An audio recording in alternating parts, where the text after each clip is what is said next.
All right, we've got Eric Trump back in the news. Eric Trump urges banks to embrace crypto or face extinction. This is what he said recently on CNBC. Listen to this. Our banking system is broken. Our banking system is antiquated. Our banking system favors the ultra wealthy. And what actually got me into it is the fact that I realized our banking system, it was weaponized against the vast majority of people in our country. Either the people that don't have the zeros on their balance sheet, or people who might have worn that red hat that said, "Make America Great Again." And it forced me into the crypto world. And I'm telling you, if the banks don't watch what's coming, they're going to be extinct in 10 years. So it sounds as though Donald Trump is vowing to basically shake up the banking system. We know there's already an infrastructure there, leveraging the XRP ledger, using XRP for liquidity. And now, guys, a stablecoin battle, potentially a stablecoin battle. If you guys didn't catch the video I did this morning, I will link it up here. Basically, Ripple putting in a bid to acquire Circle, and there's so many angles to consider here, the reasons why it's happening. So I did get into that in depth this morning. If you guys didn't catch that video, I do suggest you watch it. So Eric Trump, he says, if banks don't watch what's coming, they will be extinct in 10 years. You guys saw that from the clip. He was recently in Dubai, the United Arab Emirates. Eric Trump has a warning for banks: change or you will go extinct. He says the modern financial system is broken, it's slow, it's expensive. The executive vice president of the Trump organization told CNBC's Dan Murphy in Dubai while discussing the United Arab Emirates' development as a cryptocurrency hub.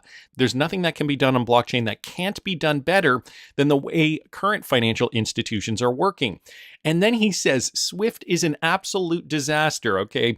Referring to the global international messaging network for financial transactions. He lambasted what he described as the slowness and inefficiency of the traditional banking system, calling it antiquated, a criticism held by many, especially crypto enthusiasts. The second son of U.S. President Donald Trump has made frequent visits to the UAE in recent years amid expanding Trump's branded real estate projects in the country and wider Gulf region.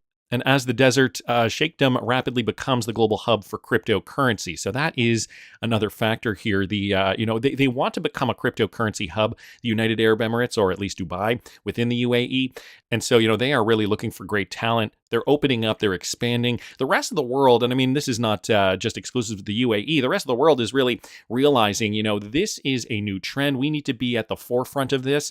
And so, we're going to hold events. We're going to, do what we need to do to be up to snuff, to be on board, to be on the same standard as the rest of the world when it comes to global finance. So here now we have Eric Trump saying the same. Wanted to thank Jack the Rippler for posting that. Part of the way that some of these countries have decided to adopt is leveraging Ripple-partnered companies like GeoSwift. This is one of the more recent Ripple partnerships. GeoSwift did recently launch Visa Direct to enhance cross-border payment offers in over 30 countries. So we know Visa is they're a bigger partner, are connected to Ripple as well. But now, guys, they're partnering up with Ripple-partnered GeoSwift. GeoSwift announced today the integration of Visa Direct with GeoSwift's cross-border payment platform. Visa Direct facilitates payouts in more than 140 countries and territories, and this integration will enable payouts in 32 countries and territories across 13 currencies covering major markets, okay? And that's in the Asia Pacific, North America, Europe, and the Middle East, with future plans to roll out more even further. And, this is obviously the strategy here, right? You start off small-ish. I mean, it used to be just start off in your own country and then expand. But in this case, I think we're further along in the process. So a lot of these companies have to really kind of belt it out of the park quicker and in a more expansive manner. GeoSwift is a leading provider for cross-border payment services globally. With over 2 decades of innovation, they've become a trusted name for B2B education, e-commerce, remittances, and a few other things. Here's a quote from Raymond Q, Group CEO of GeoSwift. He said, "At GeoSwift, our vision has always been to deliver borderless payment solutions to our customers. Our partnership with Visa enhances our global reach, empowering our customers to achieve their business goals more effectively and on a global scale." So they are also looking to expand in a quicker way and leveraging a Ripple partner, them themselves being a Ripple partner, I think is probably one of the most efficient ways, or more efficient ways at least, to do this. So we're definitely seeing that for parts of Asia and the Middle East, and they said North America and Europe here want to continue because we also have a larger Ripple partner, in this case Finastra. They're extending their support in the Middle East as well to Qatar for their Trade and Treasury Summit. The Qatar Chamber announced that Finastra is supporting the Qatar Trade and Treasury Transfer Summit 2025 as a silver sponsor under the patronage of these particular sheikhs.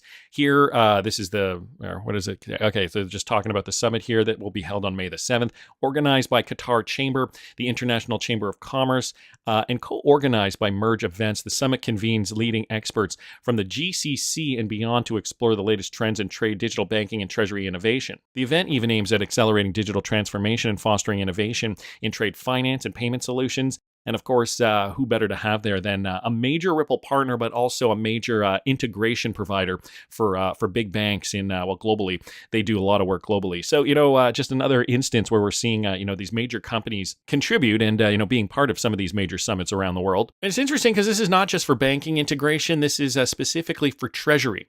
And so this treasury summit will have enriched discussions, as it mentions down here. He also noted that through his collaboration with the leading international company, participants will benefit from valuable insights and perspectives on what are crucial to advancing. So the modernization of the system, I think, isn't just for cross-border payments and remittances and banks. It's going to be about more than that, guys. Tokenizing value, I think, is going to play a large role. There's also this from PaySend. They've just unlocked instant payments in Uzbekistan's Use Card and Humo. PaySend is another Ripple partner, and they've just expanded their global cross-border payment infrastructure with the launch of instant payouts to local card schemes for Use Card and Humo in Uzbekistan. The development strengthens the company's capabilities in Central Asia by completing existing support for Visa and MasterCard in the region. So two major Ripple partners, two major credit card companies, Visa and MasterCard, are integrated with this as well. With this expansion, PaySend now enables real-time payouts to all major networks in Uzbekistan.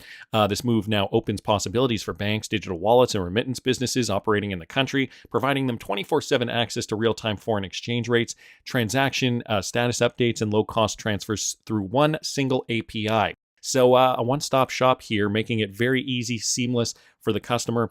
The integration supports cross-border payments for enterprise clients by simplifying technical infrastructure and reducing the need for multiple third-party providers. That's the other thing we need. We need it to be seamless, right? That's what people want at the end of the day. PaySend's payouts and card APIs offers a unified gateway to over 12 billion cards globally, including Visa, MasterCard, UnionPay, Uzcard, and Humo, meeting rising remittance demand for Uzbekistan. Apparently, there is a larger demand for this in the country of Uzbekistan. I mean, we don't hear too much about many countries around the world. The bigger countries we generally hear more about, but who would have thought that Uzbekistan needed more solutions for remittances? Well, apparently they do. This is addressing a growing need for faster and more affordable remittances in the country where more than 2 million citizens live abroad. So 2 million Uzbekistanian people, or Uzbeki people, I'm not sure what it is. They live abroad and they need another option for remittances, sending money back home. In Q1 of 2024, remittance inflows reached 2.5 billion, marking 8.6%. That's an 8.6% increase compared to the previous year. Despite this growth, the country has traditionally lacked fast and cost-effective payment infrastructures. They've mainly relied on SWIFT, which we know is problematic. Existing PaySend enterprise users can immediately access Uzbekistan's card payouts with no additional integration required. New partners can begin using the service through PaySend's enterprise sandbox environment, supported by a dedicated onboarding team. So Ripple partner PaySend definitely central to this and expanding global payouts in the country of Uzbekistan through Uzcard and Humo. So great news there for that particular country and for those particular Ripple partners. I also wanted to update you guys on something that King Solomon did a video on just recently. I do suggest you guys follow him on Twitter, on YouTube, if you guys aren't already. Guys, this is big news, okay? He just discovered a patent, okay, method apparatus and computer-readable medium for confederated rights and hierarchical key management. The inventor, guys, is George Daniel Doney, okay, and this is for the DTCC platform. Now, there's been much to say about DTCC, how there has been murmurings, the connections to Ripple and some other blockchains. And Daniel Doney, okay, he serves as the managing director and chief technology officer at DTCC Digital Assets, specifically the firm's institutional-grade digital asset infrastructure and products. DTCC Digital Assets products unlock the value of digital assets and advance the industry's digital transformation journey. We know DTCC, it already has a place in the traditional financial system, but now they're really trying to upgrade their framework, and it looks as though this patent is kind of maybe the hint that is what's happening here. So this is a method and apparatus for secured peer-to-peer transfer of data rights over a computer network. So basically a blockchain or a distributed ledger system, the method being accomplished by a distributed computer system, okay, so DLT, including a distributed ledger platform. Root rights are defined and delegated to wallets in a multi-level manner to thereby isolate wallets associated with the root right from cyber risk. Root rights are revocable and reassignable, while the root wallet is able to claw back authority delegated to one or more supervisory wallets. So giving you guys just some more details on that. The interesting thing, though, that I wanted to mention was just down here. If you do take a look, there are some interesting, well, they mention Ripple down here, but guys, they're also mentioning Hedera Hashgraph. If you look down here, it says some technologies that are going to be included: Bitcoin, Ethereum, Hashgraph, Binance, Flow, Tron, Tezos, Cosmos, and or Ripple are compatible with the present invention, okay? In one embodiment, the platform includes at least one acyclical graph ledger, at least one Tangle, and or at least one hash graph. In one embodiment, the platform includes at least one quantum computer ledger. So Ripple included in this, along with some other cryptocurrency projects and Hedera HBAR. That is another interesting observation. Again, with DTCC, it was no secret that Ripple was already involved with the DTCC project.